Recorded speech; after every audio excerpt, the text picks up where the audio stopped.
Overbeck staggers out of his house with a canvas bag, still trying to process the last few hours of his life.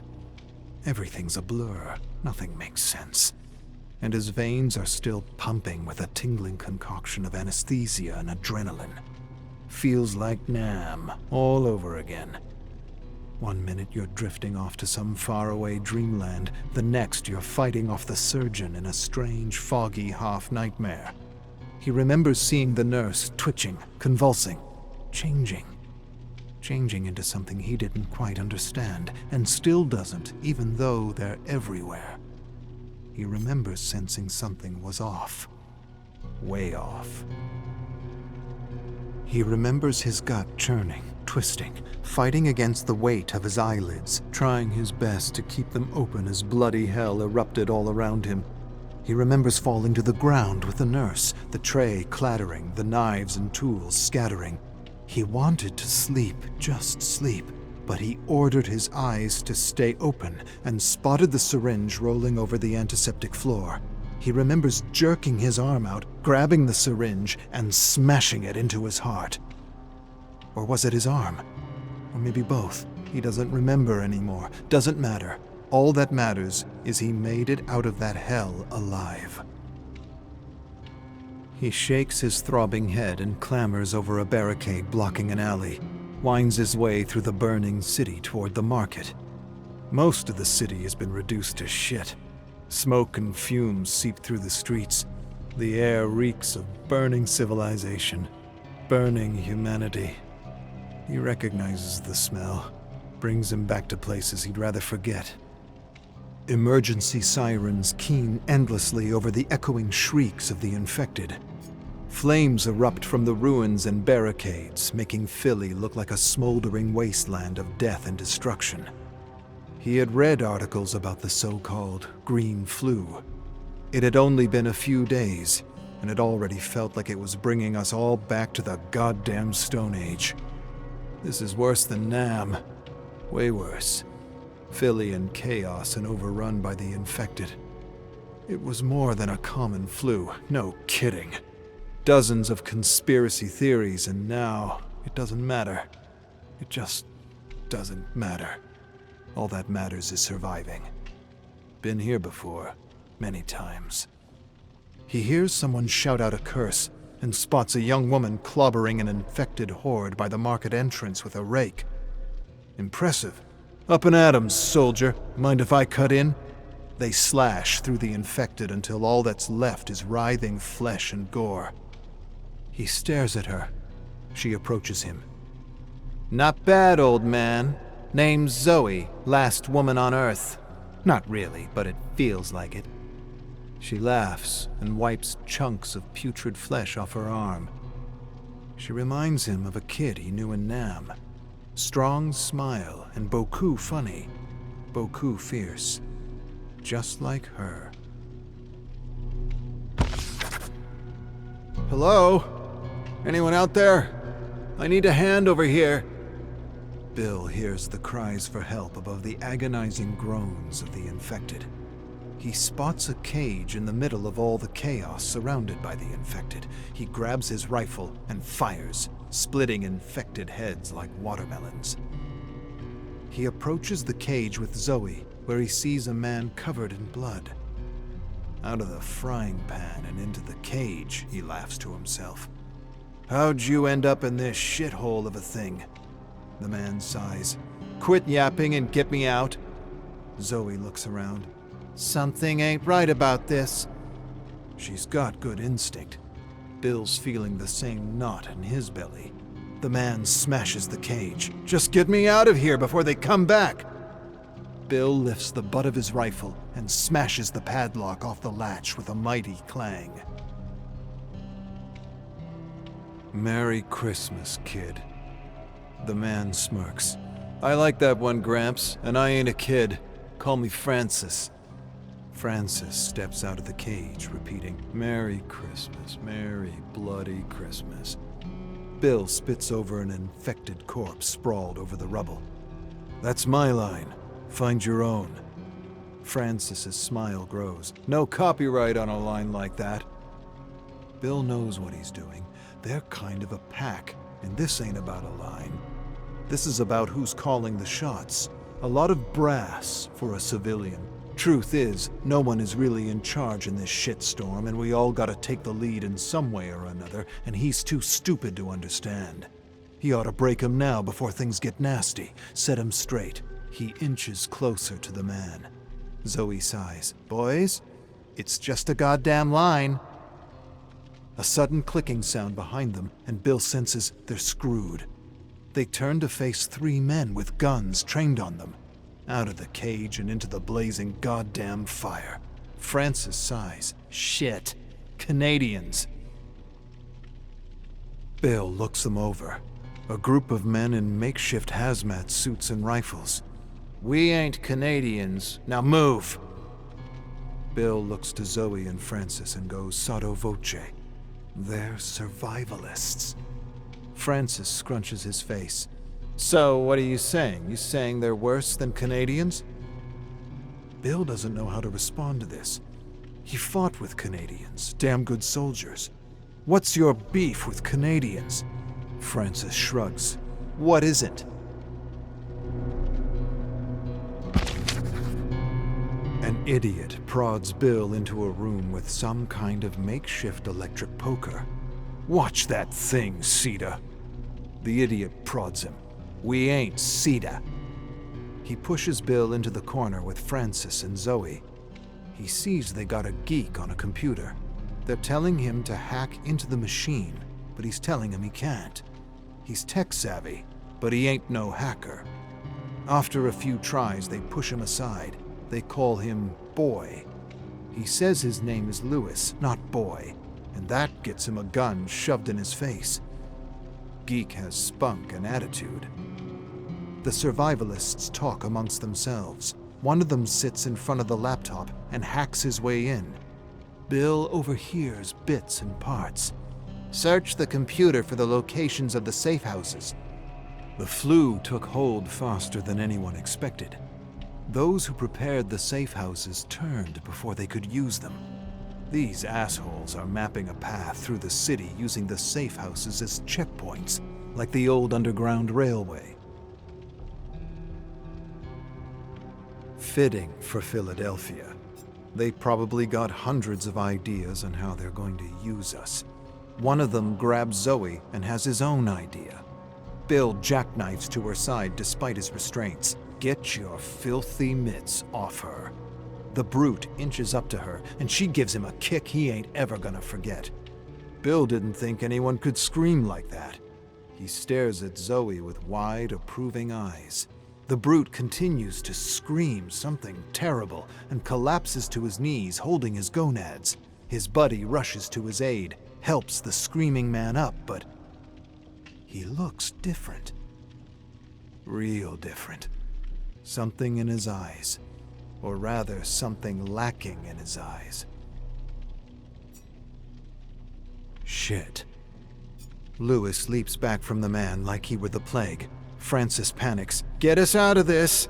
Lewis grabs a knife from the floor and frees Bill as the survivalists turn pale. Screams and yells echo around them as Bill frees Zoe and Lewis frees Francis. They step back. Zoe gasps. What do we do? Bill shrugs and sighs. Nothing we can do for them. An infected suddenly charges Zoe. Francis clubs its head off. Merry Christmas! He looks to Bill for a reaction. Bill shakes his head and seems unimpressed. Find your own line, kid, if you've got the gray matter to do so. Francis scoffs. Lewis adjusts his tie. Francis makes a face and nudges Lewis.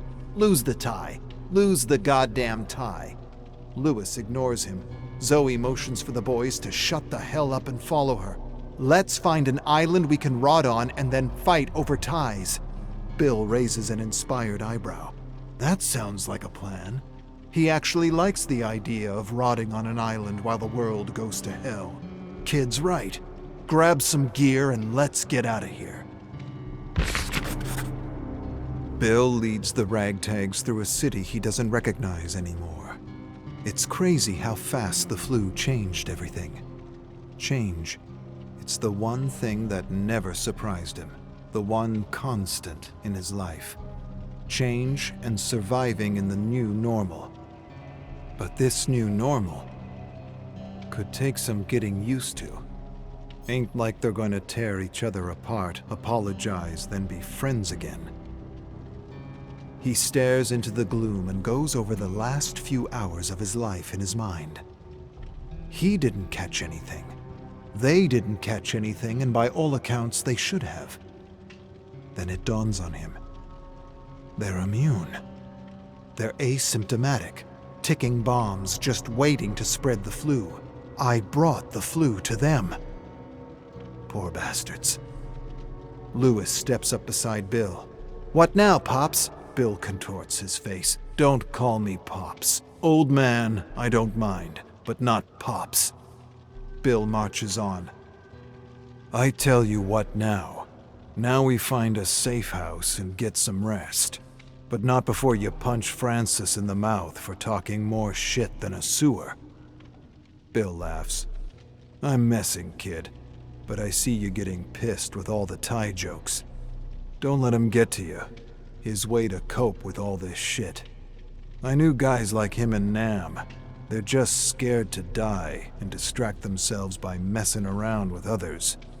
But what really gets me is he stole my goddamn line." Lewis laughs. Bill doesn't find it very funny. I know. Imitation is the sincerest form of compliment. But that civilian using my line, that just ain't right. Safe houses are abandoned, but there's still treasure troves of supplies. This beast of a flu hit fast and took no prisoners. Bill sighs and doubts evacuations are still running, counter to Zoe's belief that the government actually still gives a shit. World has gone to hell and the government don't care, but he ain't saying anything. Last thing he'll do is rob them of hope as they creep through the bowels of the fallen city. He liked Zoe's other idea about finding an island to rot on. If you're gonna rot anywhere, an island, any island, ain't half a bad idea, especially one with coconuts. But if she wants to hope for the government, she can go right ahead. He ain't gonna take away her hope, even if he knows enough about the government to know they ain't worth a second thought, let alone a second chance. But he'll shut up for a civilian that still believes in the system. A system that was broken long before the flu spread. Besides, while she hopes for the government, he'll figure something out. He always does. Zoe regards him. "There's gotta be more like us. Areas that have to be protected, quarantined. It can't be that all cities are like this." Bill suppresses a cynical remark. There's something in Zoe he respects. She reminds him of someone he used to know. Someone he used to be, someone who had all kinds of ideas and ideals before he had seen the true face of governments, of humanity. It's nice to see that in her. Real nice. He hopes it lasts and this hell doesn't stamp it out of her. A heavy wind moans dreadfully and carries with it an all too familiar smell. The smell of rot, the smell of filth, the smell of death. The infected. Dozens of them, maybe hundreds. Bill acts on instinct. Eyes open, guns ready. Before he can say another word, the infected close in on them. Gunshots clap through the dead city. Heads crack open like rotten, festering melons, and the infected lay strewn all around. One lashes out of the shadows towards Bill. Without hesitation, Francis blows its face off and turns to him. "Merry Christmas!" Bill sighs deeply. Bastard saved my life and now he's trying to rub it in my face.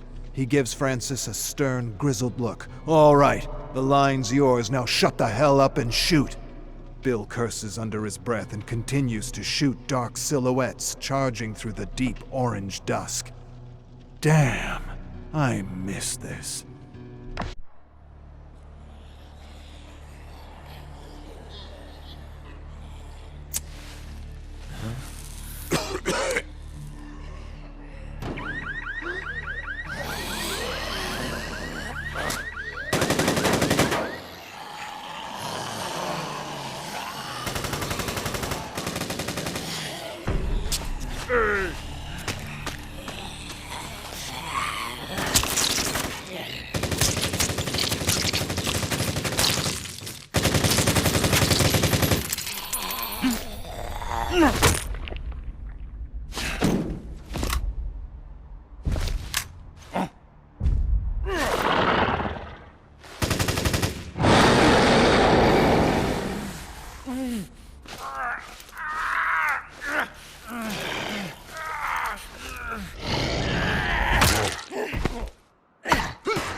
voice reach the beyond. May your voice reach the beyond.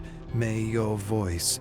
Adiris speaks this line until it becomes a single word, babbled in harmony with her fellow emissaries in faith. May your voice breathe the beyond. May your voice breathe the beyond. 13 women stand in a circle around a stone altar. Adiris's chant falters as time passes, her raw throat the only indication she contributes. Each enunciation, agony. She's nearly forgotten the naked man writhing face down on the altar, leather straps binding him. The high priest Haban raises a hand. Adiris, along with each of the emissaries, stops, bows her head. She reminds herself, cherish the pain, a sacrifice to the sea-goat, the god of water and creation. The emissaries disperse, and Adiris wanders to the man on the altar. Tears stream from his bloodshot eyes.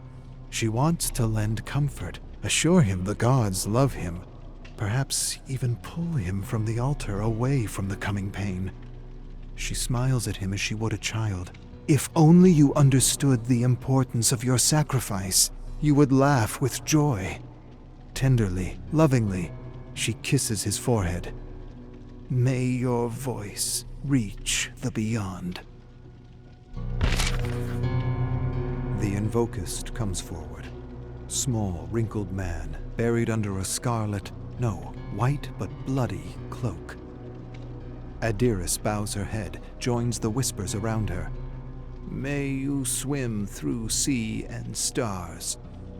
The invocist stands over the man bound to the altar, nods, pulls the sleeve back, reveals a spear gripped in hand, raises the weapon, and plunges. The tip pierces the bound man's lower back. He arches upwards and screams, shakes, convulses, lower body remaining immobile, bladder emptying onto the altar. The invocist hefts his leg onto the stone slab, pushes the spear until a gruesome snap, shrieking, howling, pleading, something beyond that, indescribable. A vertebrae bursts from the gaping wound, blood gushes. Bile rises in Adiris's throat as she turns away to stop herself from retching. Her fellow emissaries look upwards. Praise, glory to the gods! Nothing is heard over the screams of the man. His voice will surely reach the beyond. Adiris composes herself, recites sacred text in her mind. The plans of the gods shall not be questioned, for they know beauty the human eye cannot perceive. The plans of the gods shall not be questioned, for they know... Trust in them, Adiris. Trust in them. She relents to her faith, joining the others to celebrate, but notices Haban. He covers his face too late, and she sees it. A tear spilling from his eye. A face that seems heartbroken. Adiris splashes water over the altar and scrubs. Red circle swirling, bright. Like the sun the day she was left at the temple door. Stifling heat, painful steps on burning sand. Mother and father, a missing piece in the memory, unfocused, replaced by Haban. A crowd of imposing high priests, and only he peers warmly. She cries, so he lifts her, removes his hood. In the courtyard, he lets her touch the statues of the gods. Rishon, keeper of the stars, Ortares, sentry of the desert, Atil Alara, mother of humanity, deities who would watch over and protect her. Haban becomes teacher, father. He tells of their religion, formed by exiles who believed other faiths had become corrupted by politics. They brought new insights to the afterlife and unified all gods beneath the great creator, the sea-goat. She finds guidance in his teachings, meaning in servitude, comfort in knowing suffering is love. She may shudder at connecting compassion to bloody sacrifice, but she works continually to overcome her doubts. Yet over the years, as her faith grows, Haban changes in a different way. She sees heaviness in his walk, hears his voice trail off when he reads the sacred texts. While he once stood energized by generous sacrifices to the gods, today he shows anguish. What darkness could snuff the desert sun? Adiris sits in the courtyard, Haban seated across from her. Eyes are fixed on a game board between them. She rolls a wooden die, moves a black disc over the board's squares, lands on Haban's piece, places it to the side. No reaction from Haban. Adiris looks to him, sweet expression of concern. A joyous sacrifice this morning, would you say? The gods rejoice, praise be. Haban hardly lifts an eye. Praise be. A cool breeze, birds chirp unseen. Haban seems to scan the courtyard. Upon seeing no other occupants, looks Adiris in the eyes. He was a good man, a friend, and the world is darker without. Adiris wonders if she's being tested. She knows what to say, interrupts him with the line that's been delivered to her thousands of times before. It was commanded by the gods. He swims in the wake of the sea-goat now. Haban turns his attention to the game board, flicks away Adiris's disc and positions his at the end. It seems I have won, as was commanded by the gods.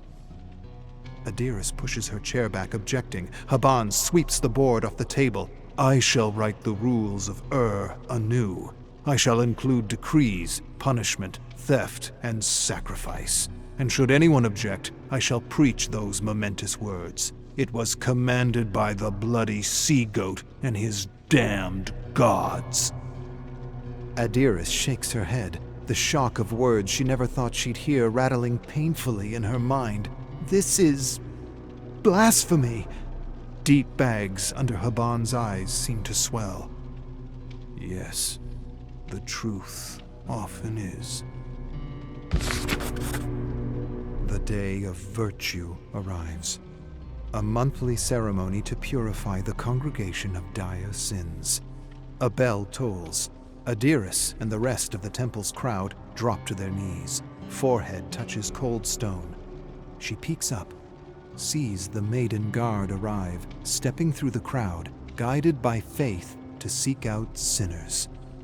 She waits, counts the scratches in the floor until a scream, a woman pleads, and coughing, choking.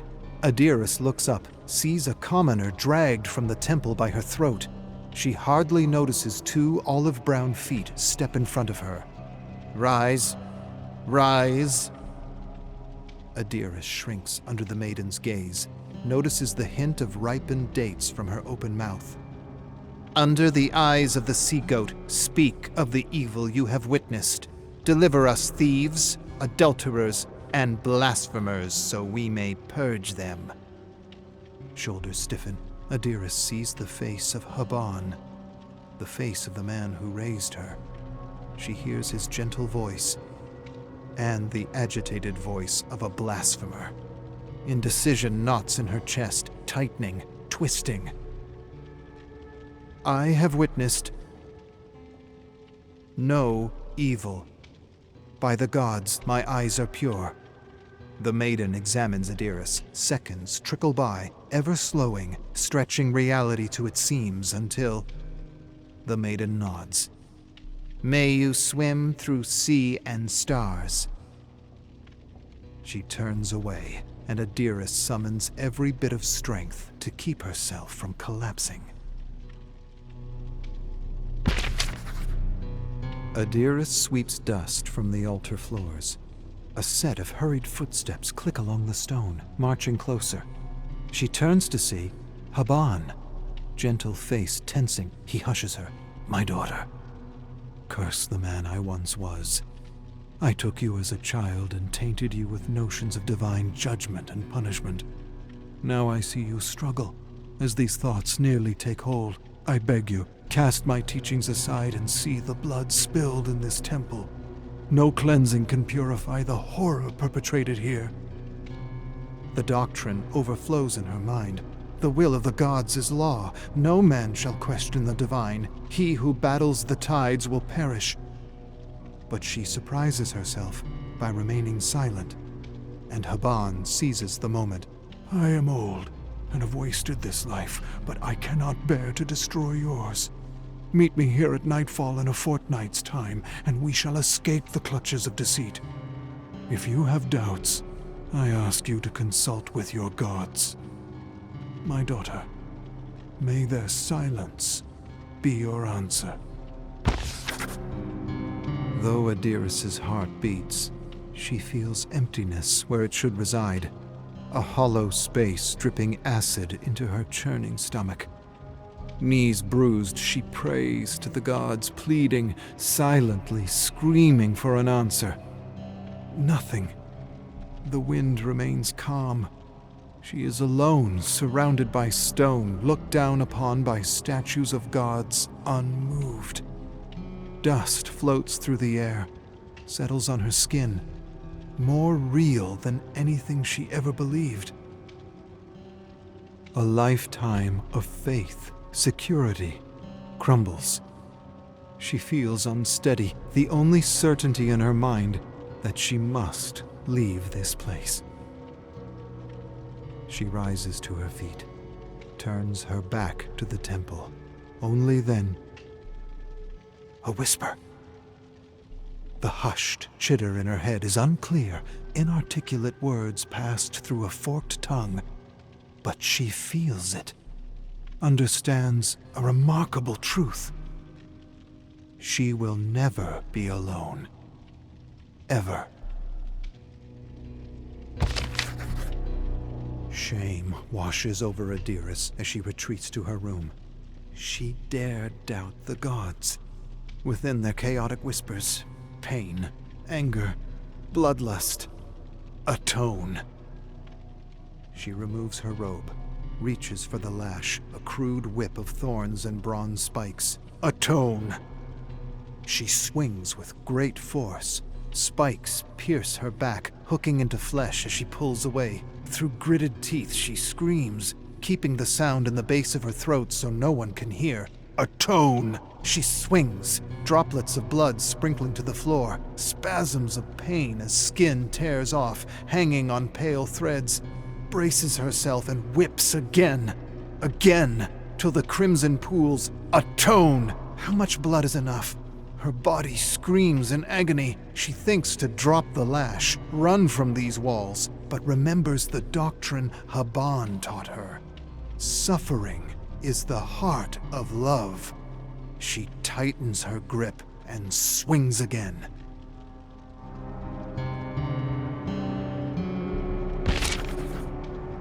Sweat weeps from Adiris's pores onto her bedsheets. Thick scabs tear from her flesh as she shifts. With great effort, she lifts her head, looking to the sound behind her. Haban. He kneels over her, wet cloth in hand. She's too feeble to speak, but the whisper does it for her, hissing, thrashing, communicating a hurried feeling in her mind. Blasphemer.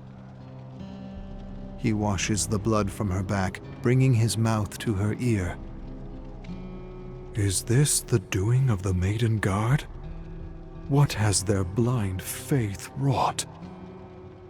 She slips between consciousness as the blasphemer takes her hand. I have failed you, my daughter, but no more. Have strength, and we shall soon escape. Though Adiris's movements are met with pain, she lifts her head to the sky, thanking the gods for their guidance. Their whisper remains, further away, dissipating, yet still commanding, influencing.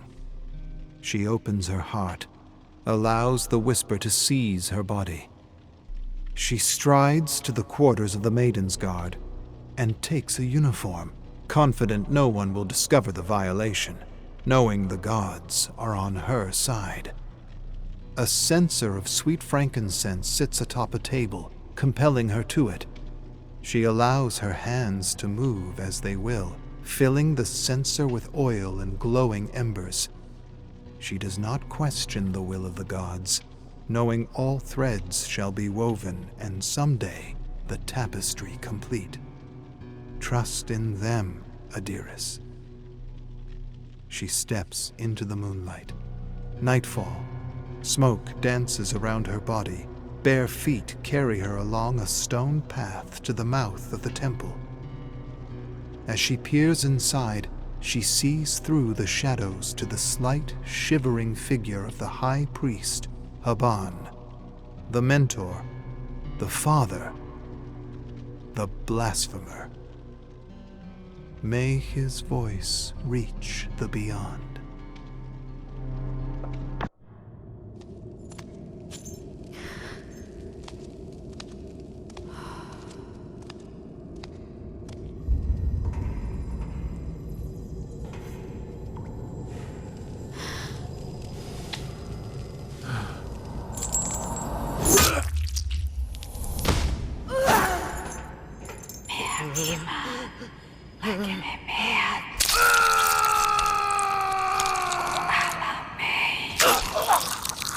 Adanika dingia.